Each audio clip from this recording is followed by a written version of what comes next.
Languedoc, un petit village à la côte ouest de la Bretagne, caché dans le parc naturel régional d'Armorique, dans la baie de Brest.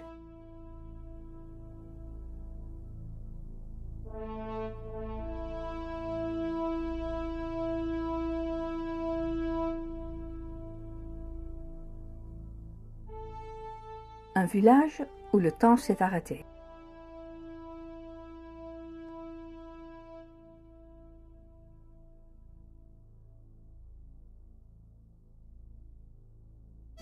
Son histoire commence au Moyen Âge, suite à une nécessité d'avoir une bonne connexion avec Brest pour l'essor de ses activités commerciales.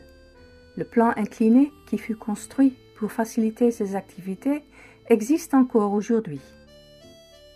C'est grâce à ce quai et à la construction d'un fort militaire en 1630 que le village, qui ressemble encore toujours à ce qu'il était, connaît un commerce florissant.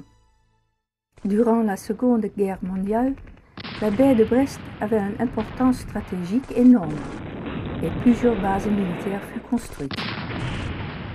À Languedoc, un pont et une jetée ont été construits pour le chargement et le déchargement du pétrole et de carburant pour les navires et les avions qui, après la guerre, continuaient à être utilisés par l'OTAN. Le pont et les tuyauteries n'étant plus utilisés depuis 1992, ils ont été démolis en 2001. Les piliers de ce port et la culée de pont sont les témoins silencieux du passé violent du village. Aujourd'hui, le commerce et la guerre ont été remplacés par le tourisme. Ce site n'est pas connu des plongeurs. Il n'y a que le club local qui y fait une plongée de temps en temps. Pourtant, on peut y découvrir plusieurs biotopes sur une superficie limitée, qui contiennent naturellement chacun une large diversité d'animaux et d'organismes végétaux. C'est surtout entre les piliers et les débris qu'une visite s'impose. Lors de la démolition du pont, de nombreuses parties du pont même et les piliers de soutien ont atterri sur le fond. En tant que le plongeur, cela vaut vraiment le détour. Enfin, ils s'agissent comme une épave et ils forment un récif artificiel pour la vie sous-marine qui s'établit où il y a plein de cachettes pour se protéger des prédateurs.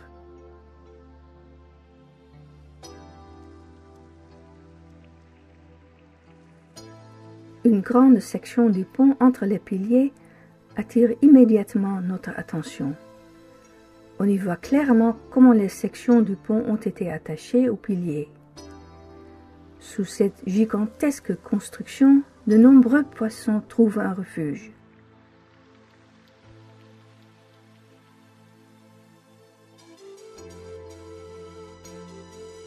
Où que vous regardez, entre ou à côté des piliers, partout il y a des décombres, des roches artificielles qui, pendant des années sur le fond marin, ont formé un récif magnifique qui abrite non seulement les poissons, mais également d'autres animaux marins, comme les bryozoaires, les anémones,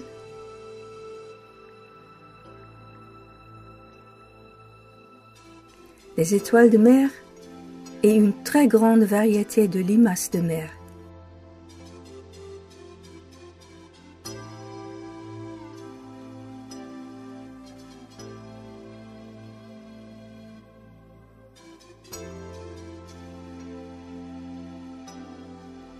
Des décombres aux piliers, nous nageons qu'une toute petite distance, et lentement ils apparaissent comme des ombres dans le brouillard.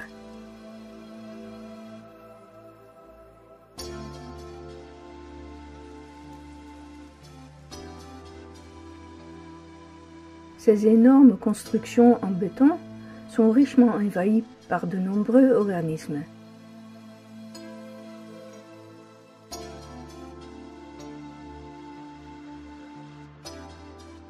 Les accrocheurs sont pour la plupart des alcyons communs qui hébergent le petit Tritonia, une minuscule limace.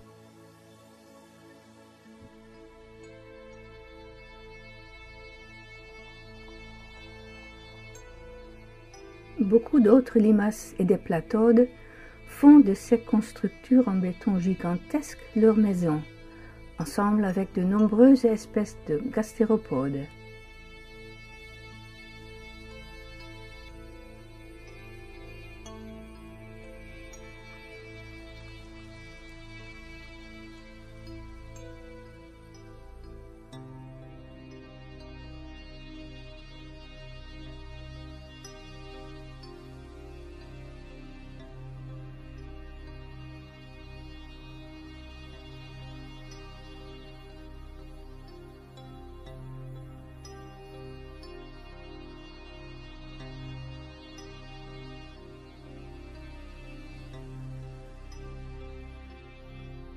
Nous quittons les piliers, à recherche du prochain habitat. Sur les nombreux débris de coquillages, parsemés d'étoiles de mer et des girelles en quête de nourriture, nous arrivons dans un habitat unique, le merle. Le merle est une algue calcifiante qui se protège de la même façon que le corail. Elle pousse très lentement et un habitat abîmé peut nécessiter des centaines d'années pour repousser. C'est un habitat spécial, avec beaucoup de vie, des gobies, des crabes, des bernards l'ermite et beaucoup d'autres espèces.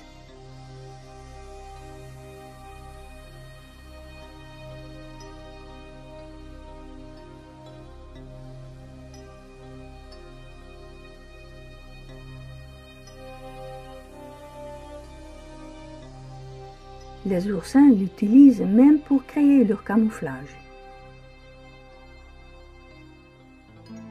C'est aussi l'habitat de très belles étoiles de mer, en particulier l'étoile de mer patois, une espèce rare, ou du moins pas souvent trouvée par les plongeurs. L'étoile de mer sanguine se trouve sur le bord du champ de merle et une grande plage de sable, ce qui nous amène à l'habitat suivant. Beaucoup de plongeurs pensent qu'il y a peu de choses à expérimenter sur le sable. Mais nous choisissons d'essayer, et c'est vraiment plein de vie. Vu la faible profondeur, de nombreuses algues poussent sur le sable, ce qui forme un endroit idéal pour de nombreux animaux pour se cacher ou se reposer. En particulier pour les animaux plus grands, tels que le requin, les raies et les poissons plats.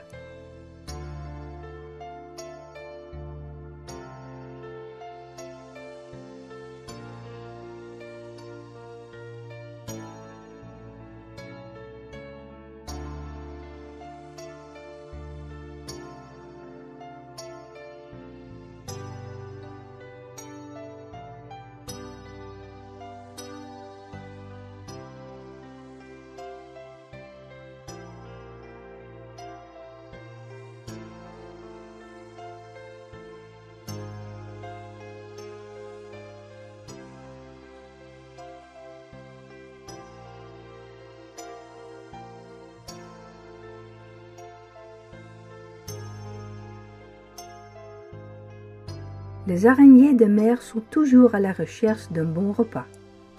Elles n'aiment pas être dérangées. Les coquillages sont leur repas préféré.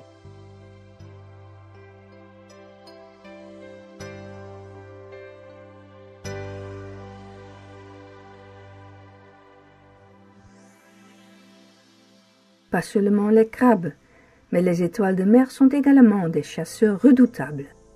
Mais elles doivent pouvoir attraper leur proie, bien sûr.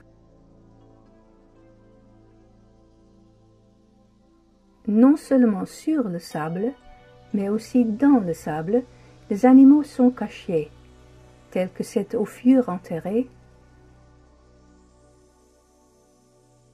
plusieurs vers tubicoles et un ver ruban qui voit ce ver tubicole comme étant son prochain repas.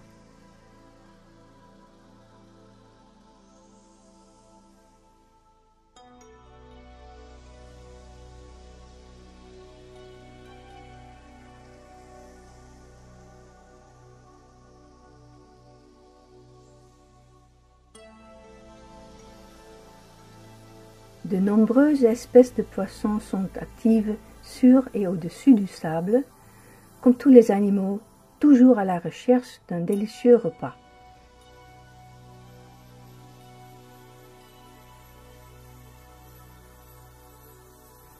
Comme cette crevette, ou peut-être même un jeune hippocampe.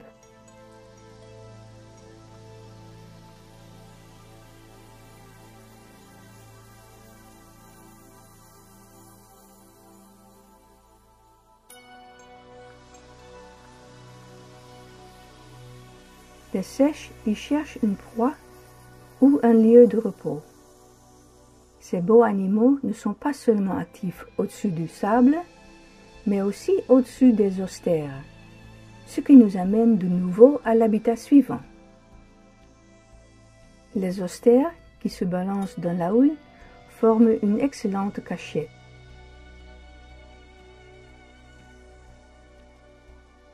Même pour les plus gros animaux.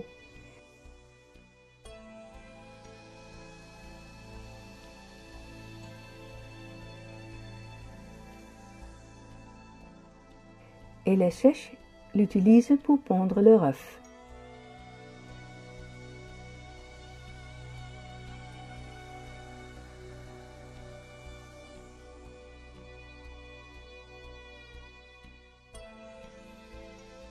L'hippocampe s'y sent complètement à l'aise.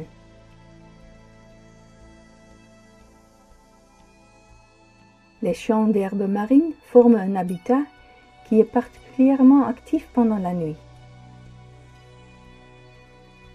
Les animaux qui y sont cachés pendant la journée sortent quand il fait noir pour chasser les plaines sablonneuses adjacentes, chacune à sa manière spécifique.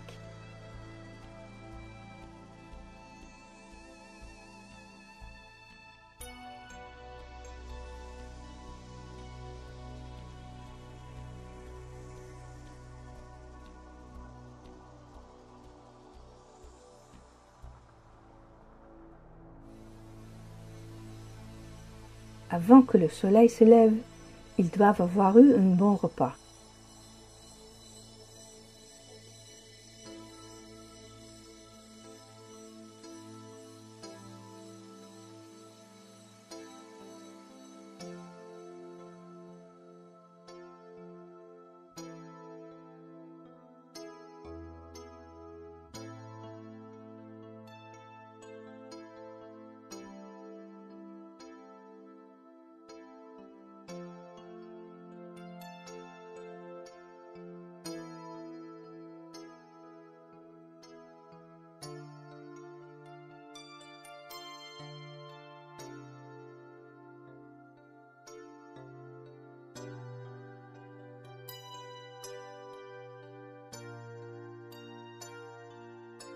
Et il faut toujours faire attention. Les voleurs ne sont jamais loin.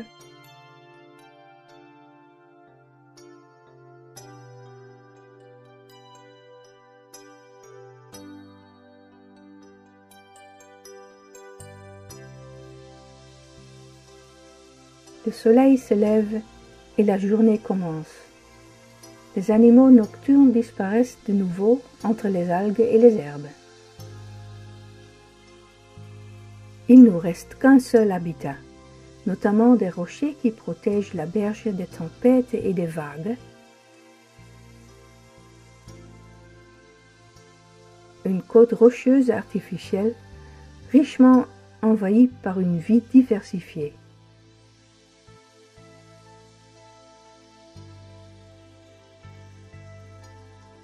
Beaucoup de poissons, de crabes et des homards y trouvent un abri convenable.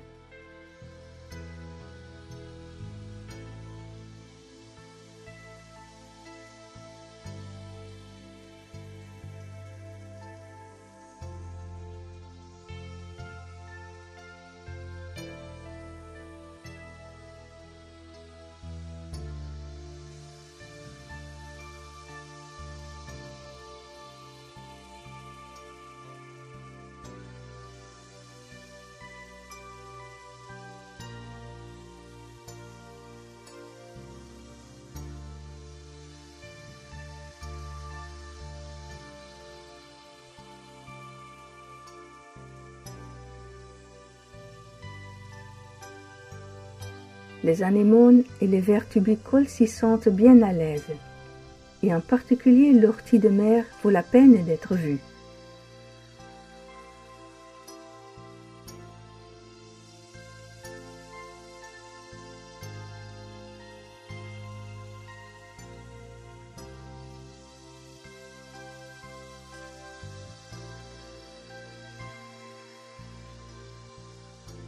Les araignées des anémones y cherchent un abri sous les tentacules toxiques et partagent cette ortie de mer avec les crevettes symbiotes.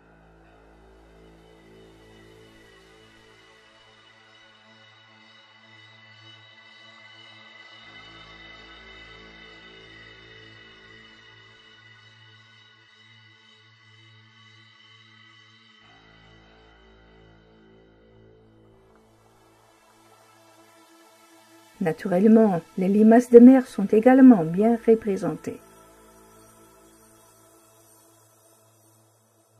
Particulièrement, les limaces spongeuses peuvent être localisées.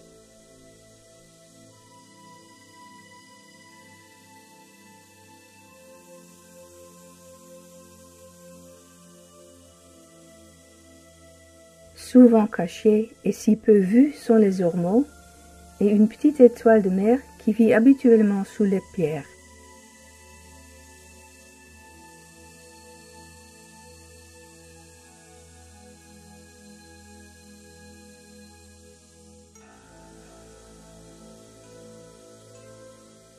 Dans la zone intertidale, nous trouvons de grandes algues qui ondulent doucement dans les vagues.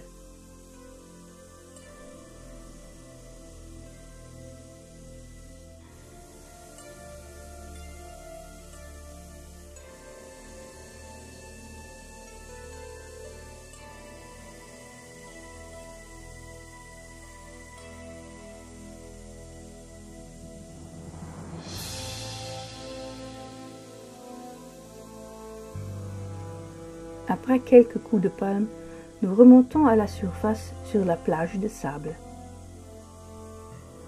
C'est un bel endroit pour un plongée, et c'est une chose rare qu'il y a tellement de diversité dans les habitats et que tout ça dans un espace si limité.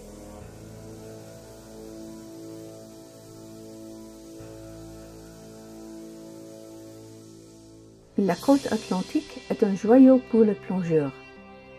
Mais il est quand même important de mentionner qu'il faut faire attention aux puissants courants qui peuvent y survenir.